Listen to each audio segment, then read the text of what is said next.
and they do so to all the accredited investors on the Onevest website. So you can watch the hour-long demo day from the comfort of your home or your office.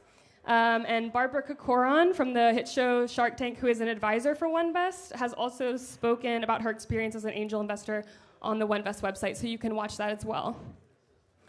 You can find that webinar at learn.onevest.com, and the next demo day that they're going to be doing is on December 9th. And they also offer Startup Investing 101 webinars for first-time investors on the ins and outs of investing. All right, so with that being said, Kyle, would you like to come up and talk a little about your progress? Thank you. Yeah.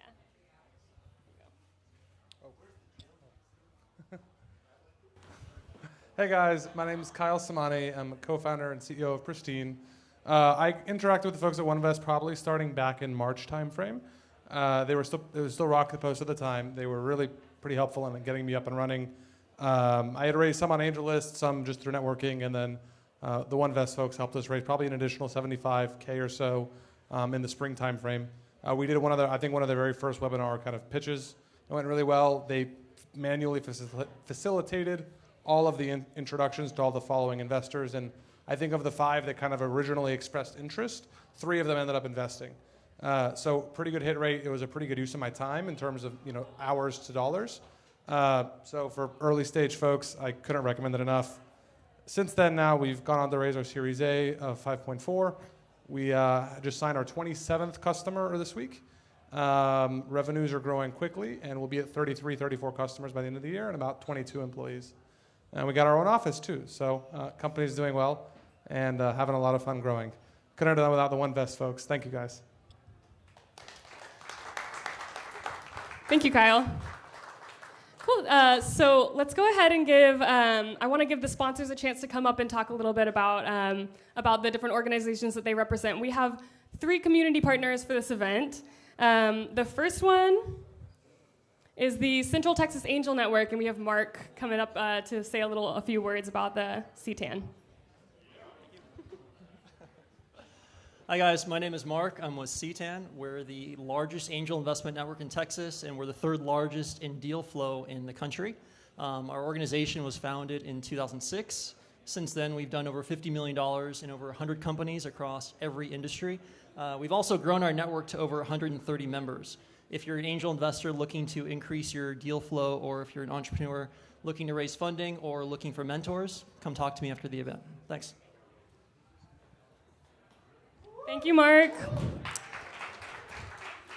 All right, so our next community partner for tonight is Capital Factory, and we have JD here to say a couple words. JD? Thanks, Kelly, Austin Phoenix, and Onevest. JD Weinstein here with Capital Factory. We are the entrepreneurial center of gravity here in Austin, Texas. We are a number of different things: a co-working space, an incubator, a funding accelerator, a fund that runs alongside those things, and then a huge event center. So we host about 60 events a month. Yeah, that's right, a month, so 2 to 3 a day or so. Technology meetups, we do demo days, all sorts of things for that matter. And that's about it. We had about 30,000 programmers come through the space last year. We have about just over 300 companies that work out of the space. So a lot of activity, a lot of exciting stuff happening.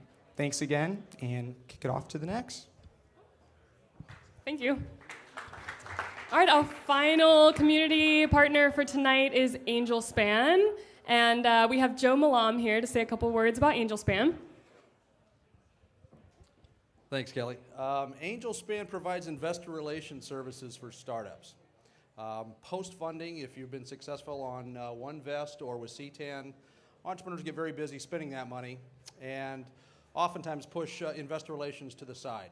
And we provide the construct to make sure they stay on a proper communication cadence, which includes monthly updates to your stakeholders and investors, any type of PR type announcements you want to send out to your audience of stakeholders and investors, and a timely and professional quarterly report. And the impact ultimately is that the goodwill that you now have on your balance sheet, that's the result of your successful funding, gets preserved and maximized so that your network of stakeholders and investors know what's going on, they have the transparency, they stay engaged in the operations, and when you have your ask, which we include every month to have some sort of non-financial ask, they know what to do and can very quickly engage and help you build the business. So we use a number of professional freelancer editors, proofreaders, and the like to curate the output. We've got technology platform to capture the content efficiently and not disrupt the operations of the business and the CEO's limited bandwidth, And so we make the process easy, time savings, and very effective to leverage the goodwill you now have on your balance sheet. Thanks, Kelly. All right, thank you, Joe. All right, so before we get started with the pitches, I just want to introduce our judges for tonight. We have Derek Keller here from Capital Factory. We also have Anurag Kumar from CTAN and Brent Elia from ATX Seed Ventures, and they're going to be providing feedback on the pitches afterwards. So that being said, let's go ahead and bring up our first company. This is Weeva, and this is Kim, who's going to be presenting.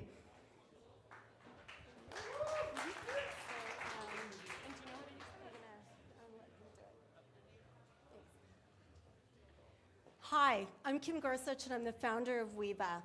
And Weeva is a place to create beautiful storybooks like these that are filled with precious memories collected from everyone.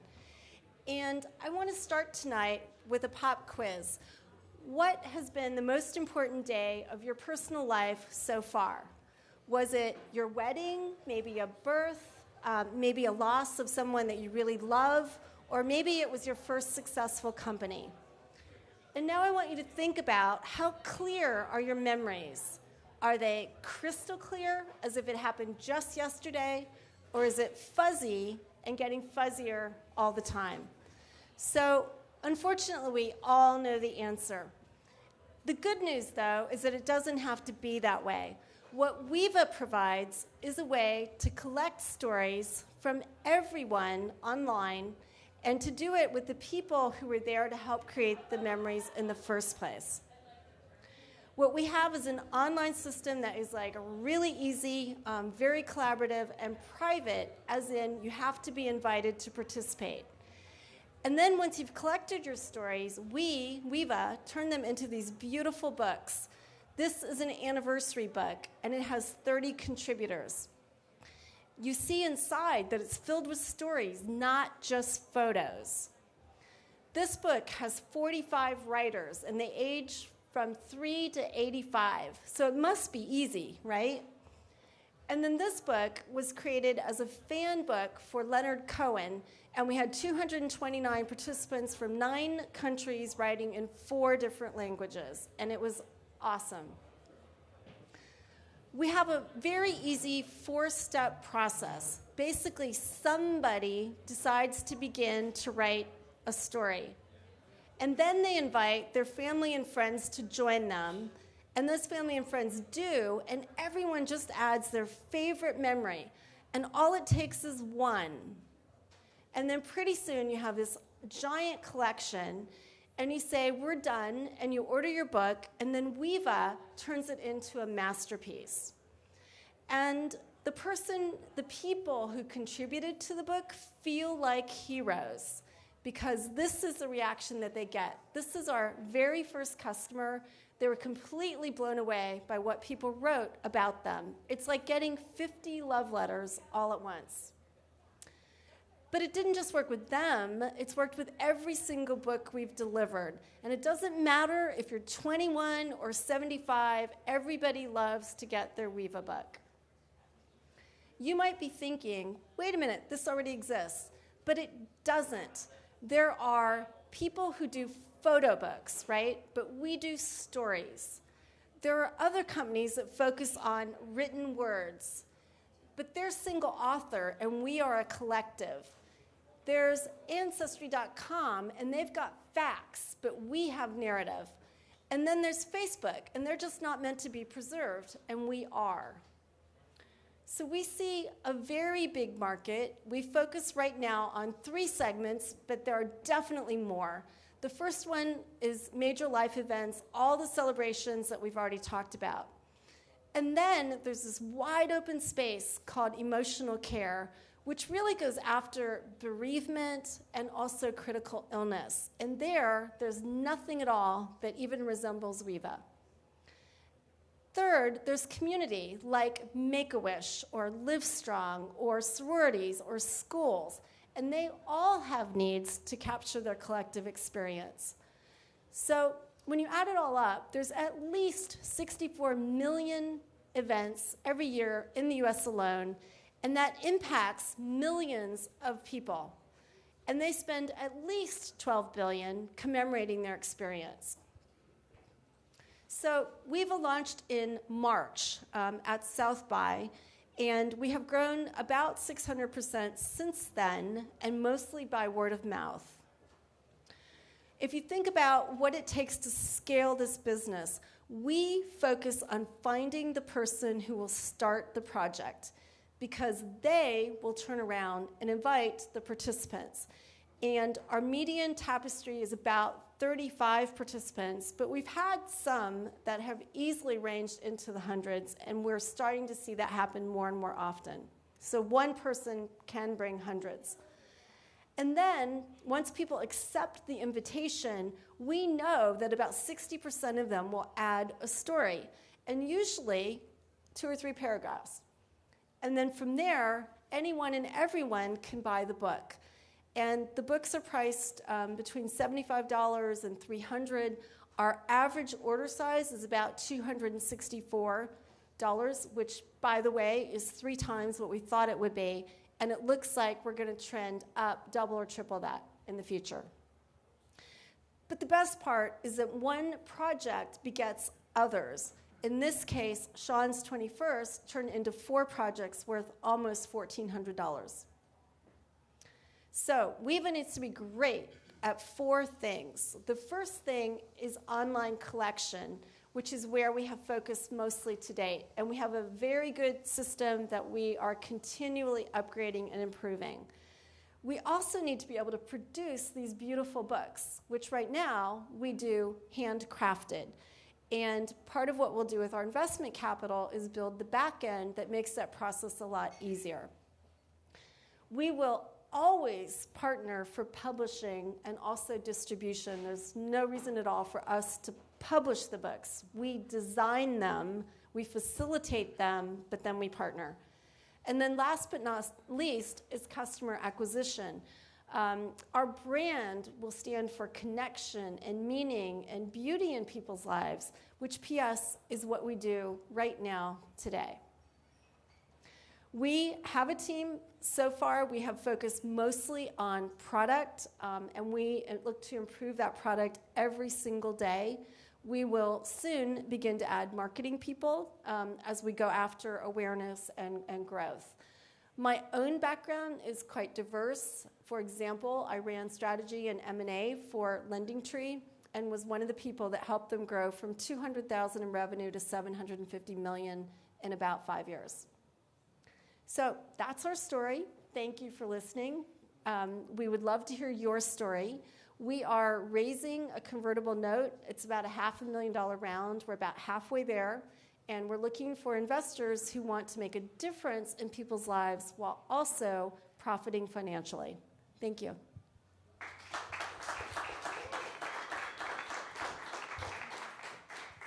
All right, I'm going to let you go ahead and stay up here on stage while the judges give their feedback. But you guys have got 5 minutes to give feedback, and then we'll start with a 3-minute Q&A. Do you know what do the unit economics look like for a single book, for example? If it's selling for $250, you know, what's the dollars required to actually produce the book from a human talent perspective? Yeah, so I can probably just talk loud. okay. So right now, it's about 67% margin, depending on the size of the book that we've got. And that's with part of what we need to do is cut wholesale deals with publishers. We've been subscale, so we're just now at the point where we can go do that. So right now we're paying basically retail pricing. So that will improve very materially. The other vector there is is the pricing. And so we've done several experiments with pricing. Initially, we priced lower, and we're finding that we can very easily price up. Yeah, I guess my knee-jerk reaction on it is an incredibly valuable product that I think holds some exceptional value for the recipients and anyone involved in it. I like how there's the cyclical nature that when someone's exposed to it, the gentleman created 3 additional books for the family. Yes. I guess my concern is on the scalability of creating a customized book. I think there's significant room for margin there, which is awesome. There's not a lot of businesses that have that type of capacity to just scale their margin like that. Your thoughts, my last question, I guess, your thoughts around, can you scale and automate the process of book creation, or is it inevitably going to be an artist that's piecing everything together and making it? So we 100% think we can scale the process of creating the book. And initially, we thought we would have the customer do it. And what we have found out is that customers love that we do it, right? Because they don't know how to do it. And person after person describes this really substandard result when they try to do it themselves. So we, probably 6 months ago, realized that, oh my God, like that is a total differentiator for us. And what we need to do is build the technology for ourselves so that we can create a book in about 15 minutes, in which case we'll have an amazing margin. Yes, sorry. Okay, so I'm going to walk you through a scenario where I use this product. So I have a friend, and I want to celebrate his divorce because his ex was a terrible person. And I get all of our mutual friends to contribute to this. And there's a lot of funny memories, as you would imagine in the scenario. Who pays for this? And does anyone buy it beyond him? I like my stories kind of teeing off on his ex, but I don't know if I want to buy a book and put it on my shelf. But if I do an anniversary for somebody or a birthday, is it just the person who's getting one, or are you selling multiple copies of these books, and who's paying for it along the way? Is it the contributors? I hope it's not the end, the person that gets the gift doesn't get a bill with this thing. Okay, so no, the person who gets the gift does not get a bill.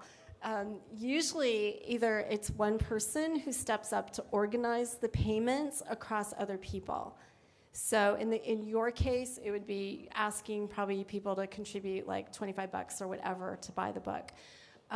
We, in most cases, have seen that people will buy, usually, it depends on the type of project, right? So we've had orders as big as 20, and we've had as small as 1, and the average is more like 3 or 4.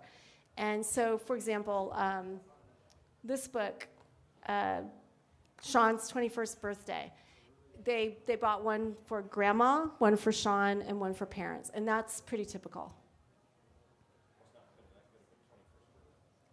Would you like to see the book? Because it's kind of it's pretty out there. So hi, let me say a few things. First, really good presentation. It's forceful. We get the message. It's really nice, the intonations and the emphasis on things you're doing. It's really good. You should see her present. If you're going to present, that's a good example. The story is clear. My wife and some of our relatives, we have been producing these books for our parents' 75th birthdays or anniversaries. And you can go to Costco and you can put pictures together and you can create a book. It's a painful process. And there is no network effect. You can't get stuff from other people. And it's not easy to have other people buy the books. You have to have an account with those publishers to buy the books. And as a publisher or someone who did the book, I can only buy so many. But if there was an option where other people who are part of the story can buy, I think you have a very compelling value proposition. So I think, and there is a strong networking effect. Not everyone in the world has to buy the books, but just members of who are in the story could buy the book. So there's some pricing models you can play with. Yeah. It doesn't have to be the price of the book itself. It could be if you're referring them, they get something, and you can actually do a network effect. I think some of the things you may want to keep in focus is how do you create a critical mass of buyers? I mean, you don't want to go chase one customer at a time. The cost of sales would be very high. Looks like the unit pricing is compelling, so you've done a good job on that. So I would like you to figure out, you didn't quite say, you did start saying about partnerships you're forming. I think that's a key. You got to get a stream of customers who are buying from you. For example, in Costco, they got me. I'm a Costco member. So you have to keep thinking, have you thought about any valuations, or are you only looking for a convertible note right now? Yeah, we're raising a convertible round, so it's convertible notes. And to your point about partnerships, right now we're working on 2 big themes. One is around schools, and also we're working with Livestrong. And so they have a community of 32.5 million people, and we think we have an amazingly unique offering for them. And so they're pretty excited about it, and we're excited about it too. Oh, okay. All right. Yes, they're very disaggregated, so we'd have to go after them one by one. But Walmart could actually be a partner there. Okay, it's just let's move on to the 3-minute Q&A portion. So if anyone in the crowd has a question for Kim about Weeva, feel free to step up. Yes. What are you finding is the most common people write collection stories about? What's the theme around the book?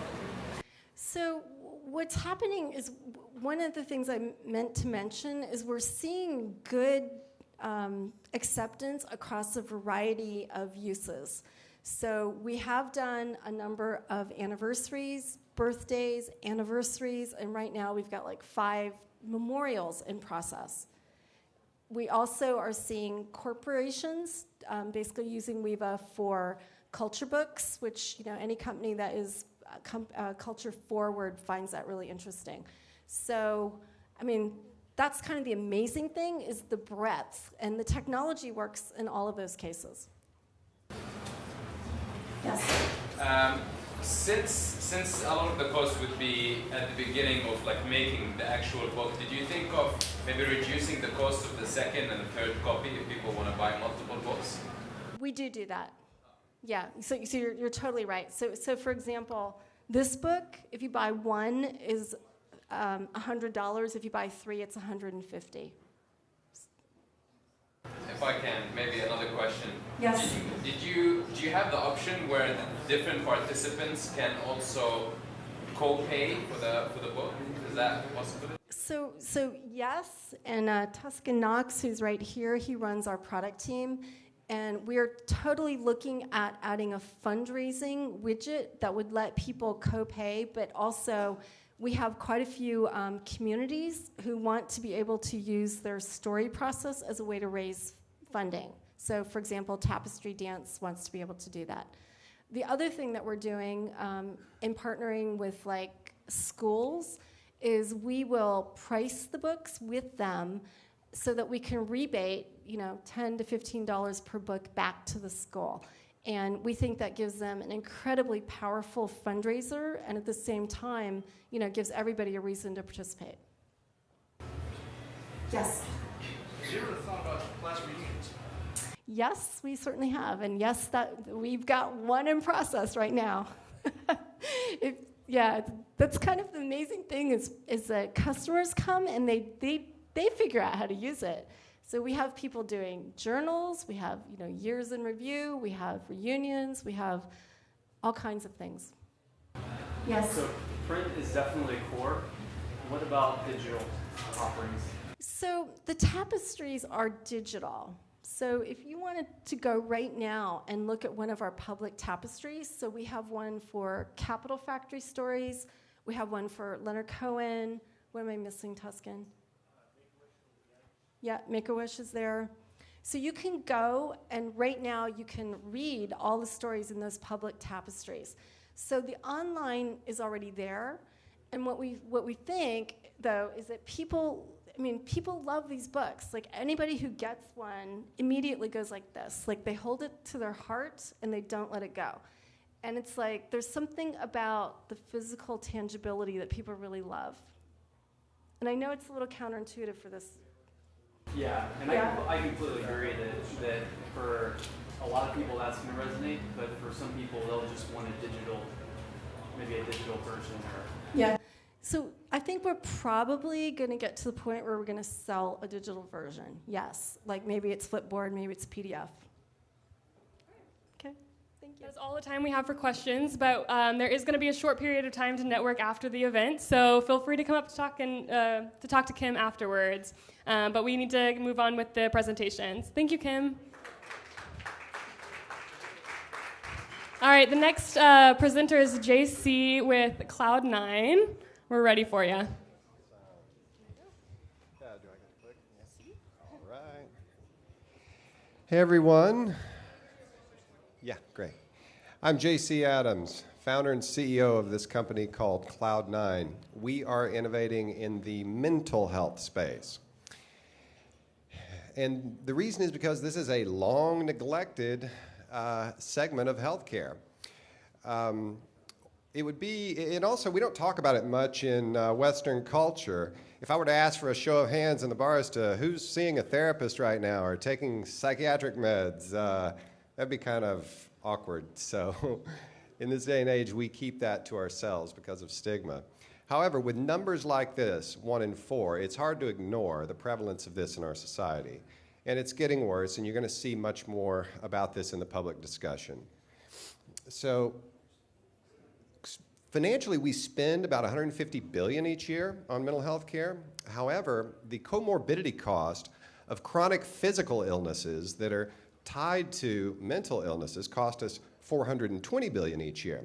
And a recent Beacon Health Strategies report shows that you can decrease a population's overall health plan cost by up to 36% simply by integrating a mental health treatment program.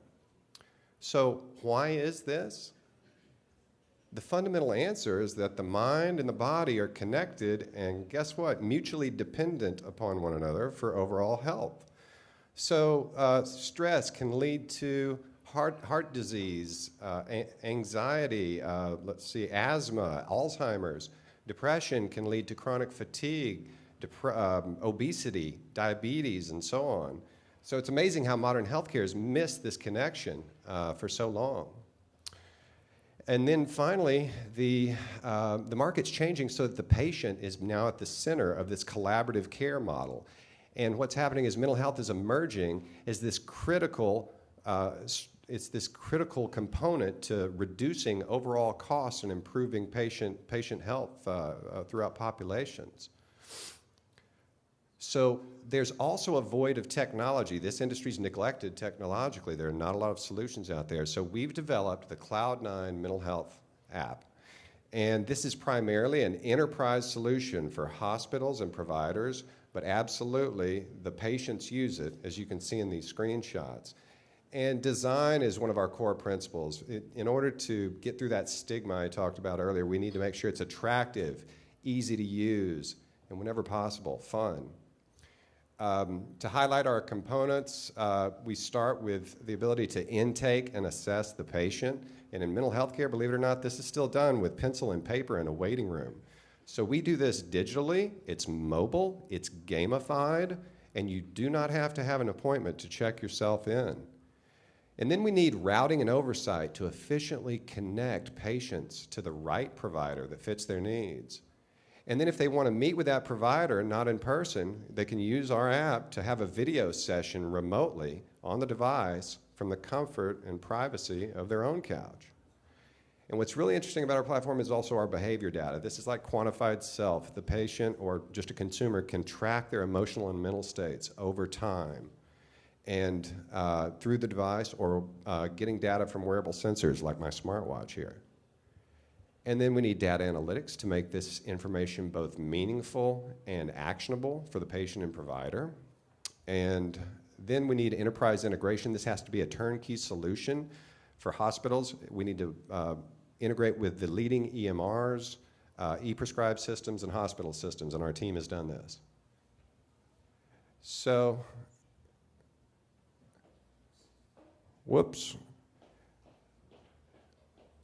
The customers for us are Our hospitals, the providers, as I mentioned, but also direct to employers, and as well as the employers' insurance groups later on. And then secondarily, we can market direct to the consumer, especially with our consumer-facing features like the quantified self tool, later on in our strategically staged rollout and marketing plan. And there's a massive wave of demand coming in. We need automated services like the quantified self feature. Mental health is this perfect storm market. Telemedicine is exploding, and mental health is low-tech opportunity. But the regulatory drivers are fascinating in that the Mental Health Parity Act, combined with the Affordable Care Act, is one of the biggest moves in healthcare. 62 million new patients are going to have access to mental health coverage. Where are they going to go? Cloud9 has the best solution. We're ready to go. Version 1 of our platform is complete and being tested with providers here in Texas. And we're also going to be announcing our first hospital client soon. This turns out to be a very large healthcare system with very handsome licensing fees for a young company like Cloud9. We're very proud.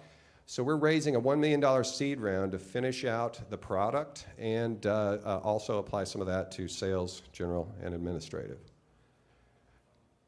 So, ladies and gentlemen, what we have is the right product at the right time.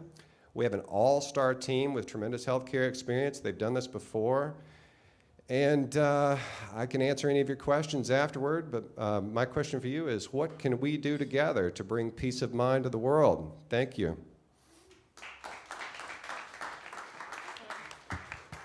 Thank you, JC. It's a good job. I'll be a little bit not as positive as I was last time.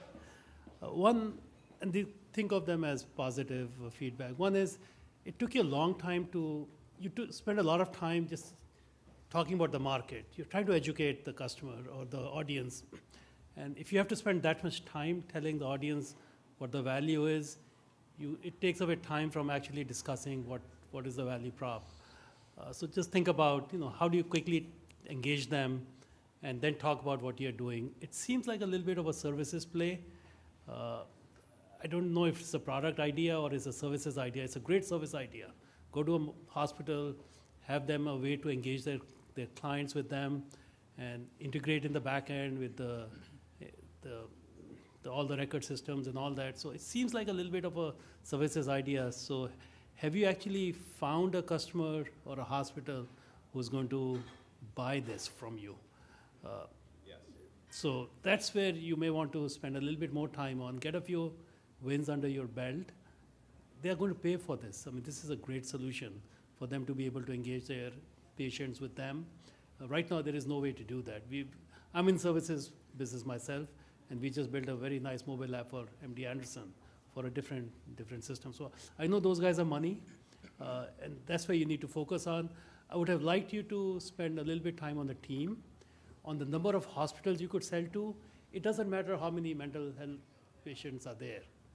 What you have to tell us is how many hospitals you can sell it to, what's the price point each hospital is willing to pay, and how this is a $1 billion opportunity. And spend a little bit less time on the other stuff, the size of the market, the number of patients and Medicare and all that. Your customer, it seems, might be the hospital, and they have money. And if you say, look, we have 20,000 hospitals, and each hospital can pay $10,000, now we're talking some value here. But good job, it's a great idea.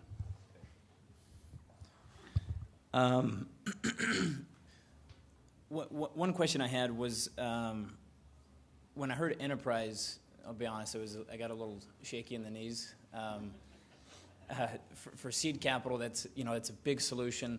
Inevitably, what we've seen happen on the venture front for the last 7-8 years is when we have a company at the Series A stage or even B sometimes going purely for enterprise, inevitably they build an incredibly customized product that doesn't scale to other hospitals in this case. We have one company called Clinician, which does exactly this, but for physical therapists. Gone on to raise about $20 million to date.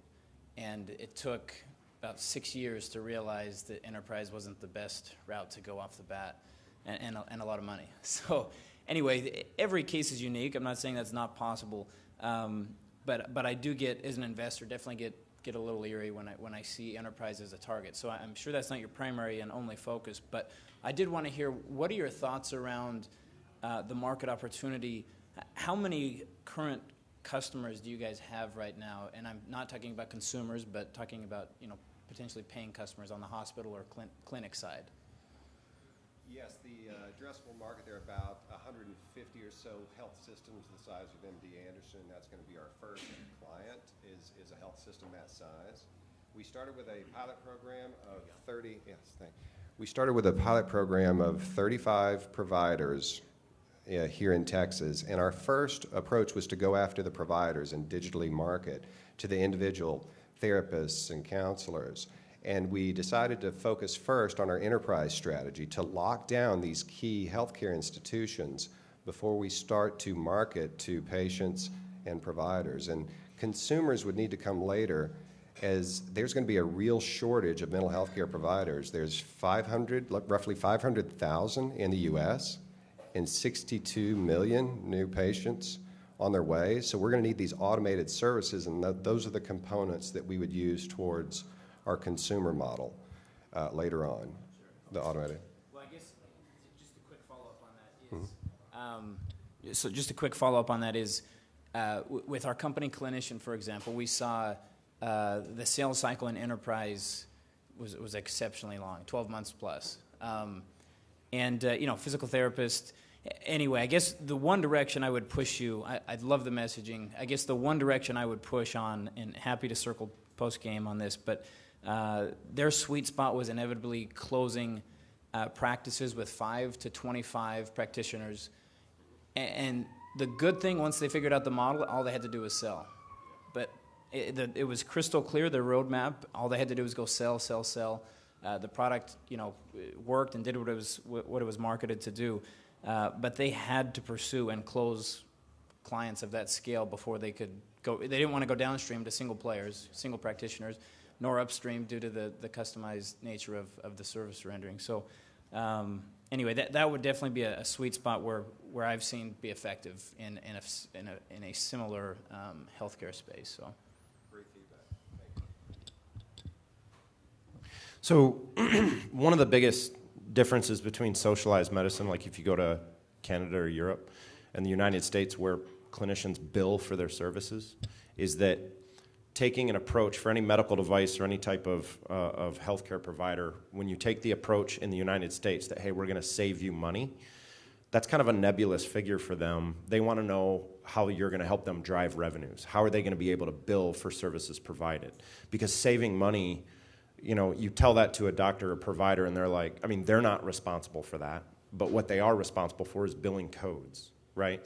In Europe, they don't bill anything, it's all cost. And so if you can tell them, hey, I'm going to save you all this cost, now they'll talk to you instead of, hey, we're going to drive revenue, because they don't bill like we do here. So if you're selling in the United States, you need to show a clinician and you need to make people believe that you can make their process more efficient and help them bill for their services. If you make this so easy they're unable to bill for their services, they're not going to use it. And a lot of people fall into that trap and they're like, well, we're going to make this so easy for you, you don't even have to see your patient. And they're like, well, that's how I bill and that's how I get paid. And so, you know, so you're actually making it too efficient where they're going to lose money. And so you have to figure out a way to show them, hey, this is a more efficient way you're going to be able to engage more patients, you're going to be able to bill this much more, drive revenues for them so that there's a more efficient use of their time, but they're still doing what they do, which is bill on codes, et cetera. And so the only other thing is just the 62 million potential people with the Affordable Care Act. I don't know the uncertainty or the future of that or what, just politically. But again, if at every provider you can show, hey, I'm going to help you drive revenues and help you engage more customers, et cetera, just saying, well, this will cure all sorts of other problems, other physical ailments that aren't your problem, then just trust me, that's a little bit harder for them to bite up. Do you know what I mean? Absolutely. Okay. You're absolutely right. All right, wait, yes. How are you working with HIPAA and the FDA? We're fully HIPAA compliant, fully IT compliant, not FDA regulated. Not in our space. Yes. How do you think this will help to increase the number of people that wouldn't have pursued mental health, pursued a therapist? How do you think this will help adoption? Tremendously. For people who don't want to, if you're in a small town in East Texas, there's no therapist, first off, that's in rural areas in America. They're in the urban centers. So first off, to make this app available to those people is groundbreaking. For people who don't want to actually darken the door of a psychiatrist's office, to have someone say, hey, there's this app you can download, and you can intake, assess yourself, you can track your behaviors on your own just for self-awareness. You don't have to see a psychiatrist, but if you want to, with a touch of a button, you can, from the comfort and privacy of your own couch. I think we've got something that can change a lot of people's lives and make it more accessible and hopefully more affordable. And yes, we do need to talk about the revenues too. I agree with you 100%, and we have addressed that, by the way. All right, so our next pitch is going to be for DemandFood, and we have Alex here. So DemandFood, what are we? We deliver you a chef-prepared meal in minutes for $10. That includes meal, delivery, tax, and tip. We're only testing dinner right now, so we're only open for 3 hours each night. But in the 104 nights that we've been open, we've generated over $20,000 in revenue. We've seen 6.5% growth week over week, which is entirely organic. And 66% of all of our sales have been repeats. This chart on the bottom left is our monthly revenue by cohort. And as you'll see, it levels out almost immediately, showing us that this is a really sticky and high retention product. Not only that, but if you notice the older cohorts on the bottom, they begin to increase towards the end, telling us that not only is this really sticky, but the longer somebody uses, the more money they spend. So obviously that's a good thing for any business. So the million-dollar question is, why are we doing this? Well, the ugly truth is cooking is becoming a hobby, just like hunting and just like farming. We millennials especially rarely cook. If you think about it, it makes sense. From the day that we are born to the day that we are an adult, 18 years, nearly all the food that we eat has been made for us by somebody else. And then all of a sudden we get pushed out into the real world and we're expected to make our own food. Well, we don't. So what do? We seek out the most convenient option out there. We eat out a lot. The problem with eating out a lot is that it's not healthy, nor is it affordable to do on a regular, everyday basis. And once we realize that, we default back to the grocery store. But the problem with the grocery store is that it's not convenient enough. We dread going to the grocery store, and when we do, we buy the same ingredients to buy the same meals, which half of them end up spoiling in the refrigerator because we ended up going out again. And so the vicious cycle begins all over again, and there's nothing out there that feeds us on a regular basis like it did most of our life. So what do? We created the everyday solution. We took the convenience of a restaurant, we took the affordability and the healthiness of a grocery store, and we combined it with the power of technology. So that anytime, anywhere you are, whenever you're hungry, you tap one button and food just comes to you. It's affordable, $10, meal delivery, tax, and tip. You didn't, even if you try to tip us, we won't allow it. You didn't tip your mom when she made you food, so you're not tipping us. It's healthy and energizing. These chefs know what they're doing. They're better at creating a wholesome, well-balanced meal, better than we are. Let them do all the work. They're giving us food that makes us feel really good and lets us get back to doing other things in life. We have Uber-like speed. We take these meals, we put them in delivery cars, and we distribute them throughout the city. So once dinner rolls around, which is actually happening right now if you visit DemandFood.com, once dinner rolls around, when you order, we calculate the closest driver and send them directly to you. People have gotten their meal in as fast as 2 minutes before. It's insane. It's less wasteful. No more wasting time, no more wasting money, no more wasting groceries in the fridge, and no doing dishes. That's probably the best part. And then, most importantly, it's designed for everyday use. We only ever show you two options. Just like mom used to ask you, what do you want for dinner? Do you want this or do you want that? If we told you, or if we showed you any more options, you would just choose not to choose, and that's what we call the paradox of choice. So the market opportunity is pretty big. $197 billion is how much people are spending each year on delivery and takeout, and that's growing. $32 billion is what people are spending each year on prepared foods, like the MyFitFood style, Snap Kitchen, all that. And these markets are growing fast, and they're big. So comparative landscape, here are some direct and indirect comparators. We consider Munchery, it's a San Francisco-based company, to be our closest competitor. There's also Sprig and Spoon Rocket there, but they're a little bit smaller than Munchery. And as we've talked, there's some indirect comparators, and as you'll see, that's kind of the areas where they lap. So who's behind this? I'm the hustler. My name is Alex. My co-founder, Chad, he's the hacker. We've known each other since 8th grade. We've been best friends since then. We've created a company together. We've started multiple projects together. But most importantly, we're doing this because this is the most reoccurring problem in our life. And we feel passionate about fixing it. And that's what we're doing. So we've reached some milestones. We have many more ahead of us. We are serving dinner right now, I think, if it's not already 8 o'clock. If you guys want to, try it out sometime. I think we're sold out, so you're not going to be able to do it tonight. But tomorrow, type in Onevest in the coupon code, and you guys will be able to try out DemandFood for $2 off. Anyways, that's my pitch. Thanks for giving me the time to talk, and I'll hand it off to the judges.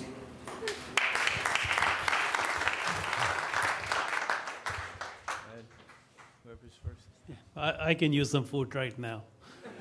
I thought there was some food here. So good job on the concept, but the devil is in the details. So you haven't talked anything about who's doing the cooking and what's the unit pricing model. $10 looks, what are you serving them? Chicken patties or what? I mean, how do you, the delivery, the tax, the tip, someone has to make the food.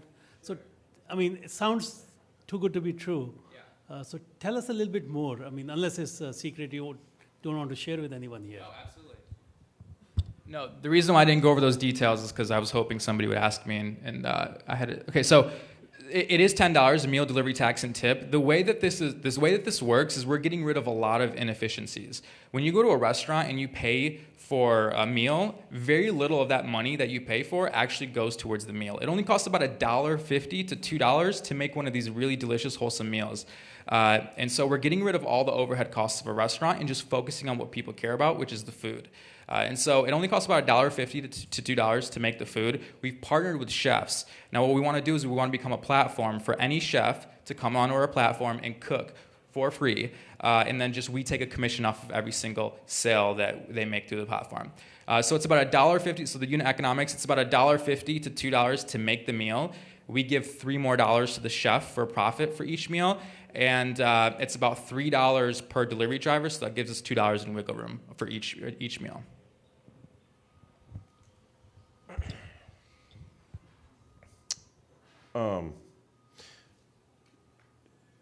Food, if you're going to sell it, has to be prepared in a commercial kitchen.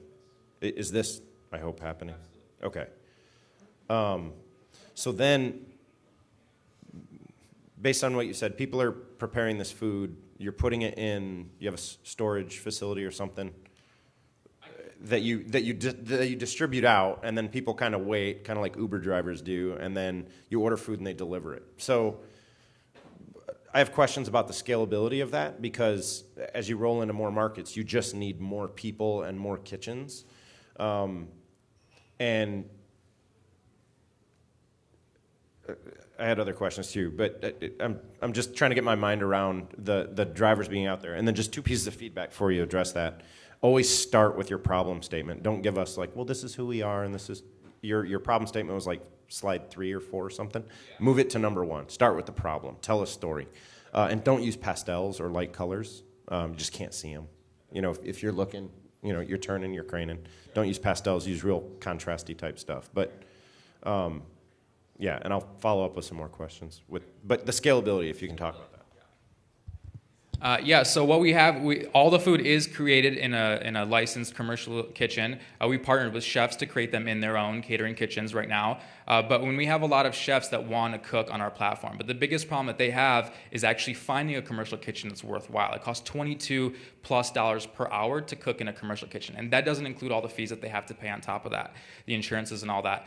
So what we want to do is because right now we're just partnering with chefs who already have their own kitchens. We want to lease our own kitchen, get all the insurance, everything taken care of, so that the chefs can come there and cook for free, and then we would make a commission on every single sale that they make. All they have to do is pay for their own ingredients. So as far as what happens after they make the food, we take the food that's made freshly every day.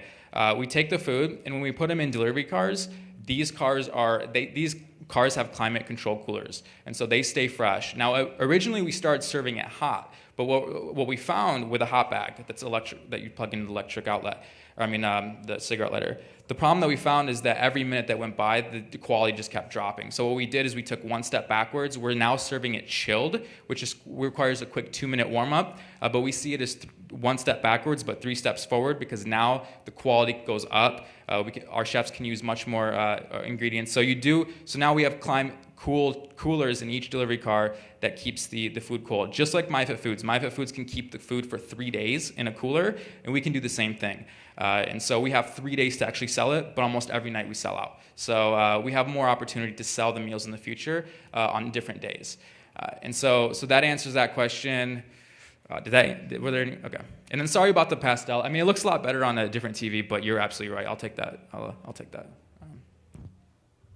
Cool, thanks. I have seen the deck, hard copy, so I can attest to that. It is actually visible when printed. The economics right now, you said there's $2 of wiggle room currently.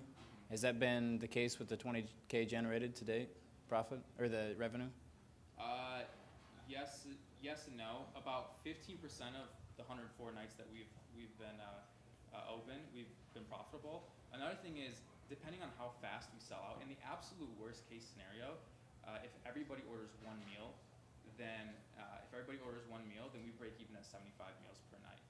But if a lot of people order really quick, we obviously break even faster and hit profit much faster. And so okay. Margins. So currently, though, at $20K and 100 nights, $10 per meal, that's 20 meals per night, correct? For the night serviced? Yeah, north of 20, yeah. Okay. Yeah, a little north of 20. So you guys, the break-even point is 3x that, 4x that, then. Yes. It sounds like. Yes. Okay. What are your thoughts around scaling this? I can't imagine customer acquisition is a favorable. I've never seen it be favorable in the consumer market like this. What's the game plan around attracting? How are you going to grow your customer base when it's a one-to-one sell? Or is that the plan? Do you want to push more into commercial or corporate or UT? I think we had talked previously. You'd been doing some pilots maybe with UT, with some of their student housing, et cetera. Yeah. So customer acquisition cost and scaling the customer base. Yeah, scaling the customer base. So what we want to do is, as far as one-to-one, this is a really good product. A lot of people tell their friends, and so that's how all the organic growth has happened up until now. But what we want to do is our target demographic right now are young professionals, 18 through 27, who live on their own, who don't have a girlfriend, who would find something like this useful. So where do they hang out? They hang out at co-working spaces. They hang out at, was that bad?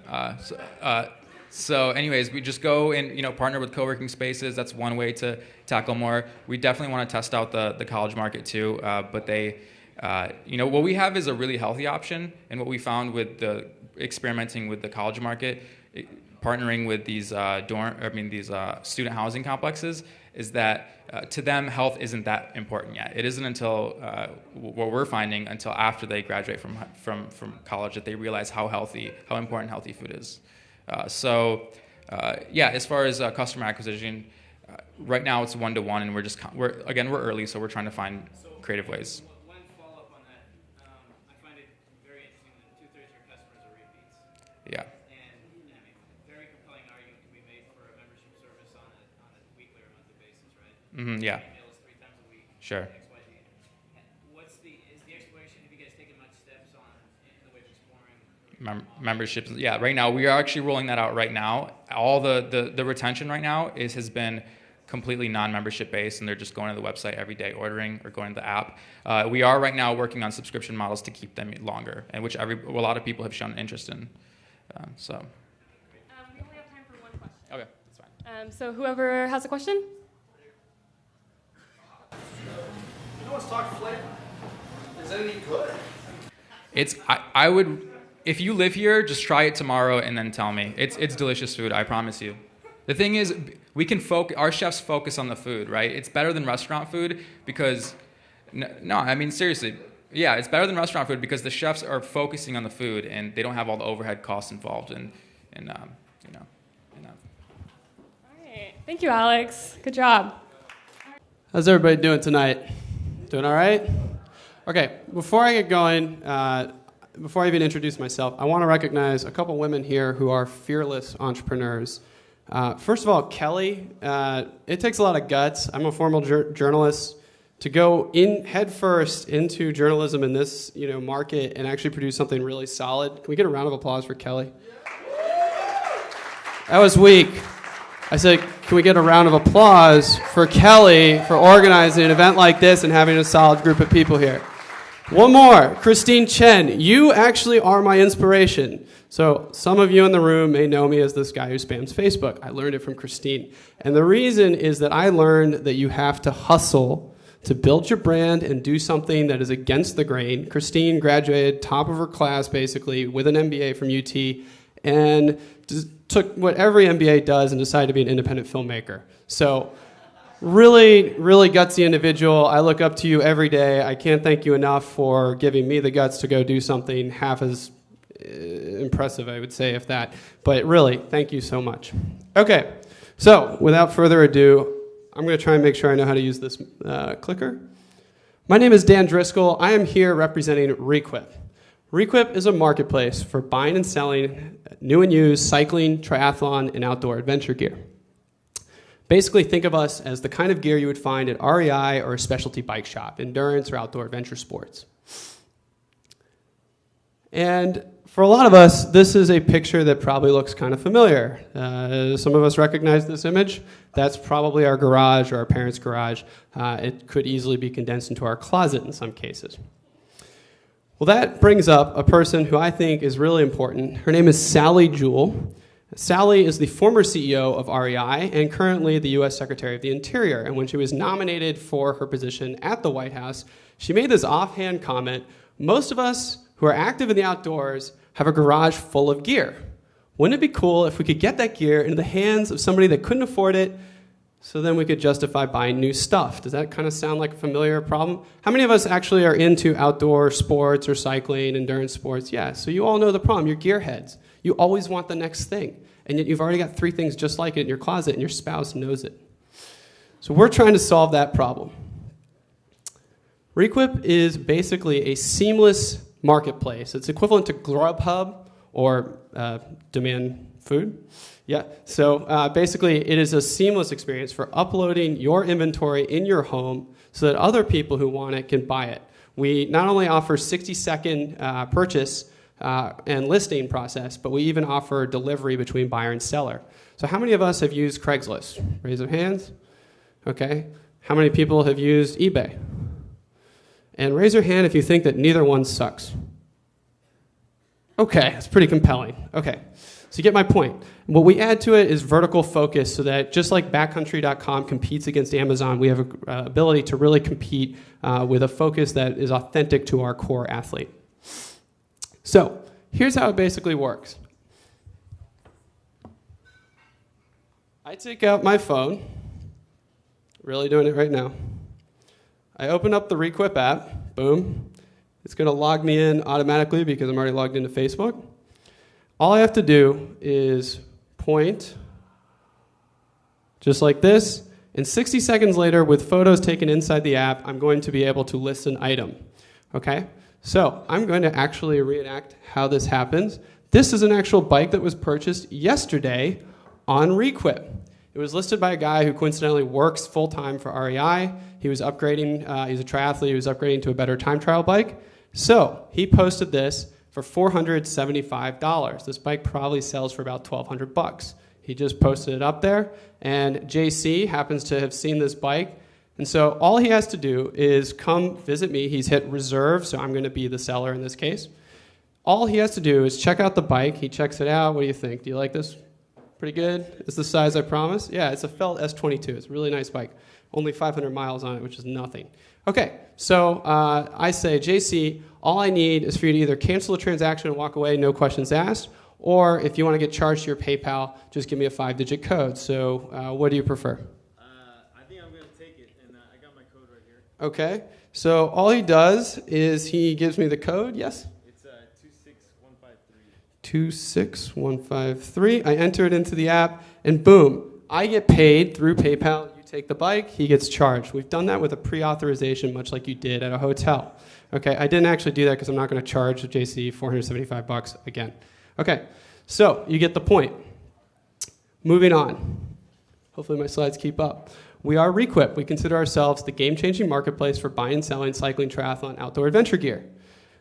Like I say, we are just like Grubhub. We're trying to be seamless, and we have actual sales. This is our very first one. The guy on the right you might recognize as Ben Dyer. He used to collect Ferraris, and yet he is very committed to also cycling and sold a bike. I recommended that he sell it for $450. He insisted he could get $500 for it, and 2 days later he got $500 for it. The market we're entering, REI alone is a $2 billion industry just last year, and that's less than 5% of the total market. Overall, outdoor recreation worldwide is $120 billion in gear sales. That does not include sort of the all-terrain vehicles or any of that stuff. That's just the stuff you'd see at REI. $40 billion in the US and $1 to $3 billion is US used gear sales. And we're all part of this $26 billion sharing economy that we've all been hearing about. I'm not going to go into detail unless you want me to. And how do we make money? Very simple, 7% transaction fee. It's very straightforward. People love it. Why? Because it's so seamless. So we already brought this up, but what about Craigslist? What about eBay? You're wondering that, and I'm saying, why does your garage look like this? Why are you full of stuff in your house that you've been meaning to sell for months, even though eBay and Craigslist are out there? Because they're a pain in the blank ass. We all know that. Okay, here's what we have. It's not really showing up very well versus what they have. What they have are scammer-friendly accounts, lots of goofballs and time-consuming negotiations. They have people who never really list items as they say, and it just drags on forever, and they have shipping headaches and so on. What we have is a seamless interface that even provides delivery, unlike them, and a straightforward pricing structure so everyone knows exactly what they're paying when they use it. But we're not the only ones who think this is kind of cool. You may recognize this guy. He's the last guy to win the Tour de France and not get in trouble, who's an American, Greg LeMond. He thought it was pretty awesome. All right, so our traction, 500 plus listings in about 2 months. And this is a friends and family beta with minimal marketing budget. 120 plus sellers of unique individuals posting stuff on the site. Roughly 250 users on the site combing through who've actually registered accounts. That doesn't include the 100 to 300 people who visit the site as unique individuals every day, and over $6,500 in sales already. Most importantly, we want to scale this business. That's why we're here. We're raising $250,000, about a third of the way there, a little better than that.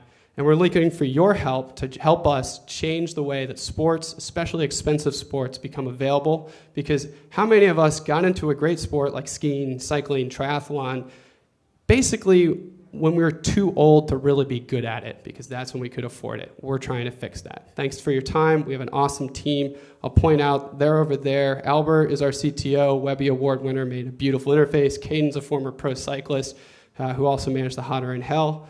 And our board includes Jack Murray, owner of Jack and Adams Cycling, and Rick Orr from Tabbed Out and Real Savvy. We just completed the Seed Sumo Startup Accelerator. To Kyle, thank you for a great experience. Thanks very much. We are ReQwip, the game-changing marketplace for buying and selling cycling triathlon gear. Thanks. Awesome. Thank you, Dan. Judges, thoughts, comments? Great job. What's been raised to date, dollar-wise? $150,000. It's a mix of Z show. We actually won some competitions, and since the football team hasn't had the best years, we actually got our tower lit up orange for winning those competitions. So that gave us about $13,000 in cash with no strings attached, and the rest has been convertible notes. Cool. Okay. So I love that it's a non-cash transaction. Love that. What I don't love is I'm going to be paying 10% transaction fee, right? Well, 3% through PayPal. 7% includes the 3%. So okay, 7% aggregate. Okay, so I sell a $1,000 bike. $70 comes out of whose pocket? The seller? Comes out of the seller. I'm paying, so I get net $930 on the. Right. Okay, so generally speaking, I'd say that's not a huge deal, except for these are probably a little higher market value items. So I guess I just market speaks for itself, but so if I'm dealing in the $2,000 range for a product, that transaction fee starts to be a little more significant. But right, so it's lower than eBay, which is where a lot of people list those higher value items by between 3 and 13% lower, because eBay runs between 10 and 20% depending on how you sell it. And additionally, the people who list on our site who have the higher value items, they also have a little bit higher income, so they care less about the fee and more about the seamlessness of the process, and they don't want to have to ship a bike. Totally agree. Get that. One other comment. Definitely concerned about both well, part of me absolutely loves it because I'm definitely a gearhead myself. I love extreme sports, love outdoors. So I totally get the vibe. I think it bodes well, and I'd be a potential customer in something like this. What scares me from an investor standpoint a little bit is certainly the scale. Anytime you're dealing with a marketplace, you've got to fill the funnel on both ends for it to be an effective solution. So, first of all, I love that there's already some pretty heavy focus on gear, but I guess from an investor perspective, really hard for me to get to the finish line unless we do purely cycles, we do purely helmets, we do purely rock climbing gear. So I guess focus is definitely my biggest concern at this point, because it's inevitably that's the only way to build a critical mass of consumers and sellers at the same time, is to you've already focused on Austin, which I think is awesome, a single geographic market. From there, again, speaking from the investor front, it would be hard for me to get excited unless I saw traction, as you're currently doing, larger scale traction, or we specifically focus just on tri-gear specific to water, or something extremely specific to show a higher conversion, much lower acquisition cost, customer acquisition cost if you're that specified. Anyway, that would, my question, I guess, is as far as focus goes, what are your thoughts on where that's trending? Are you guys comfortable to date with the outdoor gear as your pure focus, or? I think it's a great point. If you've looked at backcountry.com, they actually had a roll-up model where they owned a lot of smaller niche brands, everything from cycling, gear.com and stuff like that. And they basically did this strategy where they allowed, some of it was acquisition, some of it was their own creation, where they did super niche focus.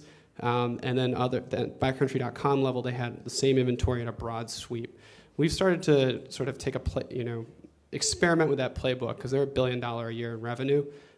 We actually, at Caden's initiative, said, let's focus for the next 2 months on cyclocross, because cyclocross is really hot, and it's kind of a niche that no one's really hearing about originally, but it's growing roughly 50% year over year in participation. And it's been huge for us. And so we definitely see that a tight focus in our marketing is important. We also allow it so that if you want to post something up, you can post it up in these other sports, but our focus is specifically on, right now, cyclocross gear. This is a little tough one, but I like the focus on the outdoor, on the special type of equipment which a certain segment of the population wants. I don't think you have to go down to even granular details into cycles and helmets. I think having a category is a good start. I like the fact that you're focusing on experience of buying and selling. I like the fact that it's a simple model. You know what the transaction costs are and everything included. The challenge I'm facing in my mind is, how do you compete with Amazon? Amazon has a very well-known marketplace. We all buy and sell used books on it and stuff. And of course, eBay and Craigslist. Getting that kind of market share or the mind share to compete with them could be a little challenge. I didn't hear anything about how do you attract customers to your website. Are you thinking of putting some good content in there, so you can actually learn while you're on the website about different models of cycles, and then some buyer shows up. And I think this customer acquisition, how do you drive people to your site? There's a little bit of challenge here. I think you'll have to think about, why would someone come to your site and not simply go to Amazon and post something, or eBay? Amazon is pretty simple. eBay is painful. Craigslist, you can't find anything unless it's very current. So just some thought on how would you get the mind share for your clients to come to your website? I didn't hear a very compelling reason for them to come there. Any thoughts on that? Definitely. I think those are important points to make. Short pitch, trying to get through it quickly. There's 2 questions basically that you're trying to ask me. The first is, where do we stand in that, in the market? I like to think of this space of retail and e-commerce, mobile commerce, everything, as sort of a terrarium. And if you think at the very bottom is roughly sort of Craigslist in your local consignment shop. Just a mess to deal with and play it against sports. We've all been there, right? And then the next step up, and there's a gap, is eBay. And then above that is Amazon, and above that is the specialty retailer online or in person. We're filling that gap between Craigslist and eBay with a hyper-local plugin that allows people to interact with the item in person, spares them the headache of shipping and delivery, and also provides them the seamlessness of Grubhub. Something that's just out of sight, out of mind in this Uber economy that we're a part of. And to that point, that's a good jumping off to your second question, which is how do we market? Well, we really are emphasizing hyper-locality. We believe that people want, like JC did, to check the bike out before they commit, but we've already locked them in at the price. So this haggling that everyone hates where, man, I know we said $300 over the phone, but I actually only brought $150 cash to this transaction. Is that cool? And you're like, what? Like, I just took time out of my day, and now you're doing this calculus in your head of, is it worth it for me to say no and try and resell the item to somebody else, or am I going to feel like a chump, take the hit, and lose 50% of what we already agreed on when he bargained me down from $500? That's just a shit experience. There's no other way to put it. So what we're trying to do is create this layer in between that is comfortable, is seamless, but is also local and allows you to physically see the item and touch it. And so finally, how do we attract customers? Well, Kate and I are both social media experts by profession. Both ran large managed campaigns for large political candidates and retail shops and whatnot for events. And so we know how to hack the system really well to get our customers. We are really good at stretching $15 a day in Facebook ad budget so that it's equivalent of what most people spend on $100 to $200. So we use that to then leverage our in-person appearances and word of mouth. So you don't buy a car because you saw an ad with Eminem talking about a Chrysler, but you pay attention to it. And then your friend shows up with a Chrysler, and you ask, why'd you buy a Chrysler? And he says, it's actually a really good car. That's what we go for. We go for impressions, not clicks on the web when we're advertising, and then we leverage word of mouth and in-person interaction to then scale, because we have found that one person using our site attracts 4 to 5, which is an awesome, awesome coefficient. So it costs me roughly $2 to $5 a click for a good user on the site, very targeted. Within that, if they're worth a total of 5 users for that one click, I'm good.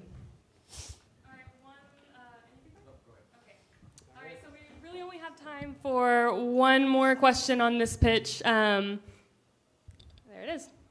What will you use the money for? Money is almost entirely going to marketing and scaling the project. We currently, our app is focused on the seller side. We would like to invest a little bit more money into creating a buyer side experience in the app. We believe in the lean startup experience. We're actually graduates of the Longhorn Startup Program, so a little plug, go to the demo day tomorrow. Some great companies will be there.